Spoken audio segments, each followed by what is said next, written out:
Hi, my name is Johanna, and I'm here to tell my story. Just recently, I was involved in a domestic violence case. Happened about a month ago, and it's probably one of the hardest things I've ever dealt with in my life. Definitely not something I've experienced, seen as a kid or anything like that. So being able to talk about it is pretty hard, and trying to figure out how to navigate through recovery, or how I'm going to recover is probably the hardest piece of it all. And I just got really lucky that I have good friends and family that support me through it. But I felt like it's my personal mission to be able to talk about it, because I know a lot of people are probably afraid to do so.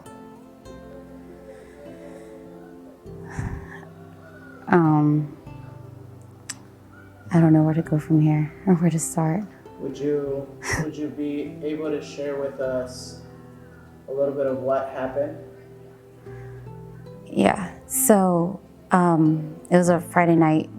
We had gone to my girlfriend's birthday.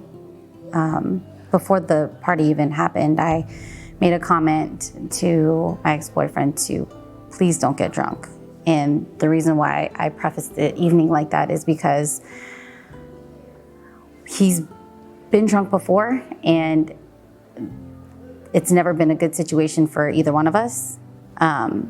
He would kind of get aggressive and be a little nasty in conversation with me when he is drunk. So since it was the first time he got to meet my friends, I didn't want him to have like a bad impression with them. Long story short, the rest of the evening went well. At the end of the night, we get home and he's clearly drunk. I had to pull over a few times just for him to like get out and throw up. We get to my house and he is in the front door and he is on his knees throwing up. And I have a 24-hour concierge in my building, and I could see her coming up the stairs, and I'm asking him to get up, please get up. And he's like, why? I'm like, the lady is coming up the stairs.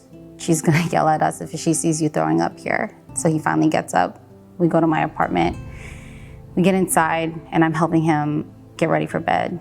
And I ask him to brush his teeth as I'm helping him take his clothes off, take his shoes, pants, shirt, everything, just to get him ready to go in bed. As soon as I'm undressing him, I realized that his pants had throw up on it. So I thought to myself, okay, let me just throw this in the wash, empty out his pockets, put his phone and wallet on the table, put his pants in the wash, and I put his wallet back on the table in the kitchen. And for whatever reason, I thought to myself, like, I wanted to see the photographs that he took from that night. He took pictures of me and him, me and my girlfriend. And as I'm looking through his camera roll, there was a picture right above, and it was a picture of some random girl, and she was half naked. And it wasn't like a picture of like a model or any like type of professional photo. It was definitely like a mirror pic of some girl. And I knew instantly, like, this is somebody he probably knew. And we've had instances before in our relationship where, he had been caught like talking to other girls, entertaining other women. So I already knew in my heart what was going on. And so I went back to the room where he was laying down, and I tapped him on his shoulder, and I kept asking him, like, who is this? He looked over at me and he said, I don't know. I said, you didn't even look at the picture, like, who is this? And he kept telling me, I don't fucking know. I just told you I don't know. So I tapped him on the shoulder again because he was falling asleep, and I said, hey, who is this? I was like, you obviously know who this is. It's not just a random picture in your phone. And he got mad. He yelled, and he was like, I just told you I don't know who the fuck that is. And I said, okay, well then you're not sleeping on my bed. Like, get off my bed. And I nudged him with my foot to get off the bed, and that's when he completely snapped. And when he snapped, he got up and he started punching me in my face 3-4 times. And as soon as he stopped punching me, he just started yelling at me. And you could tell that, like, I don't think he knew what he was saying. He was talking to me as if I was somebody else. And I knew it was because he was drunk. So I like wasn't even paying attention to what he was saying. Then he lifted me up by my hoodie and he headbutts me straight onto my head. And I fell to the floor. And he walks out of the room. And I just started crying, hysterically crying. And I kept saying, you're a bitch. Like, you're such a bitch for that. And I kept repeating it, you're a bitch, you're a bitch. And he came back into the room. And he said, call me a bitch again. So then I stood up and I looked him in his face and I said, you're a bitch. And he turned me around and he just choked me. And at this point, like, he's sitting on my bed choking me with his arm like literally around my neck. And I kept trying to like pull his arm down and I kept telling him stop. And he wouldn't let off. And then I just blacked out from there. I woke up, I don't know, however long later, I woke up, I was on the floor, and he was just still laying on the bed, asleep.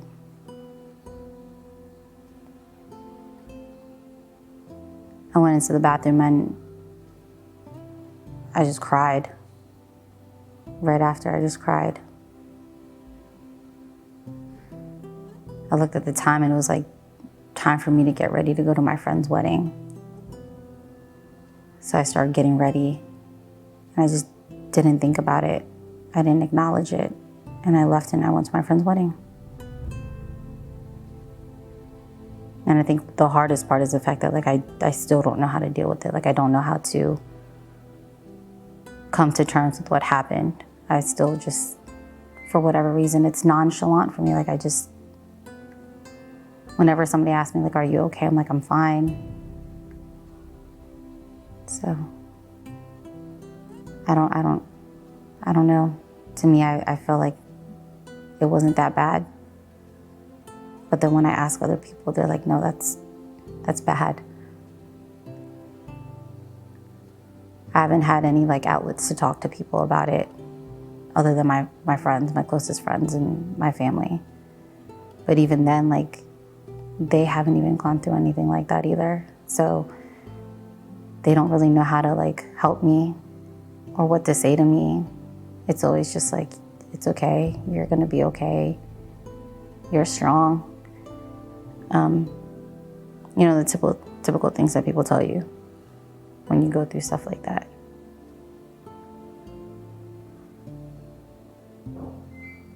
My biggest fear is like, I'll wake up one day and it's gonna all hit me.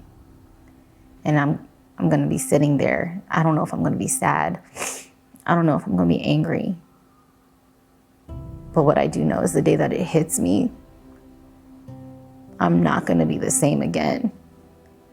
And for me, it's just easier for it to be like out of sight, out of mind than it is for me to accept what happened. So, I don't know, I don't even know where to go from here or what I'm supposed to do or feel. And I can only imagine how other people who may have gone through it or worse, how they feel. So.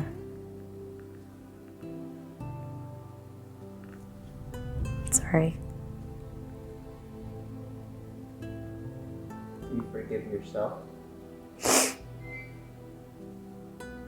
No. It's bad because like, it wasn't just me, you know what I mean? Like all my friends saw different signs, like from cheating early on in the relationship to just how he would act or react to certain things that I would say. And just even little tidbits of like things that would transpire in the relationship that I just completely ignored. And like the only person that I can honestly blame is myself, you know, for just not seeing things for what they really were. And like one of my really good friends said it best, right? And I'm not like a real heavy believer, but she was telling me, she was like, you know, God was giving you all these signs for this person to be pushed out of your life, and like you're not letting that happen. So he gave you one big push that you can't come back from. And like nothing hit me harder than that.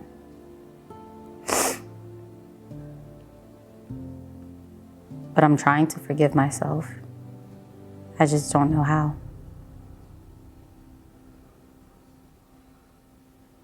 I think this is a good start. Yeah.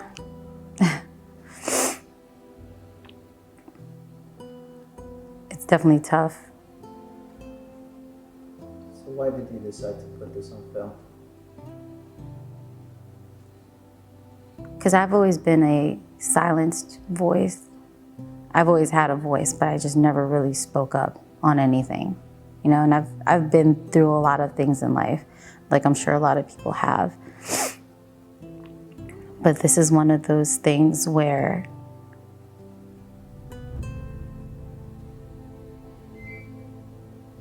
after it happened, you know, people gave me different avenues of like how to help myself, right? Call hotlines, call this, do this, go to counseling, talk to this person.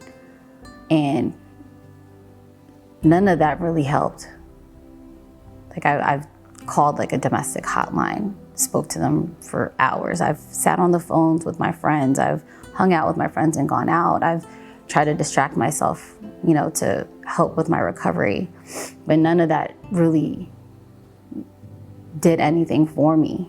And I can only imagine somebody who's going through this, who feels like they don't have a voice as well. Like, what are they supposed to do?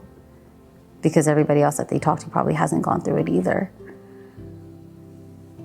And I just wish that I had somebody to talk to that understood. Because a lot of the emotions that I have are very conflicting. Like, one minute I'm angry that this happened to me and so ready to do something about it. And then the next minute I think of like, how is this gonna affect him? What's gonna happen to his life? I still find myself somehow putting his feelings in like how he might think or feel or react to something before I do anything for me.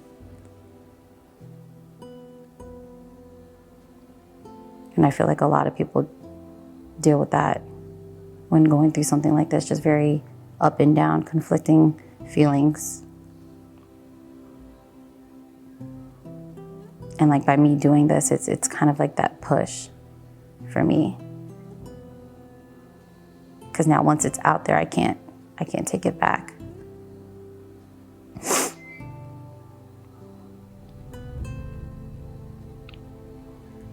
Because I would probably wish that I would have watched somebody else's video who gone through this. And maybe it might help me figure out what I'm supposed to do, or let me know that how I'm feeling is normal. Or, you know, maybe that person might have a success story later down the line of how they went through this tragic event and now here they are, a lot better. You know, and it just took them time. Like, I don't see any of that. You don't hear people really talk about things like this. Very, very seldom. So.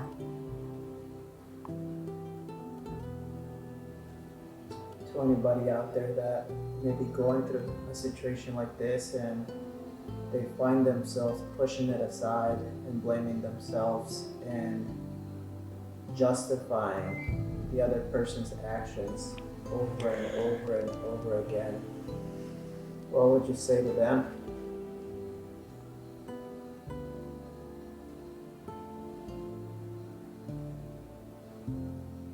It'll probably go against anything that I say to myself, but don't, you know, feel the emotions that you're supposed to feel, even if they are conflicting, right? But don't blame yourself, right? Because at the end of the day, like, there's no reason for that to have ever happened to someone. Drunk, sober, male, female. But it's easier for me to say it to someone else than it is for me to take it in and do it myself, right? I feel like that's how a lot of things are.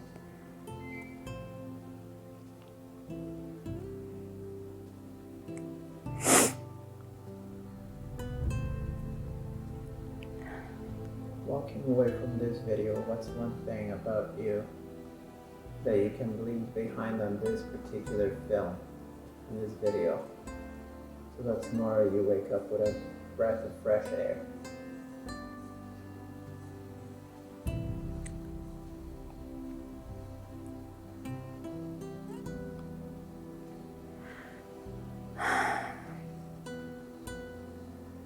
That this is going to help somebody else like me.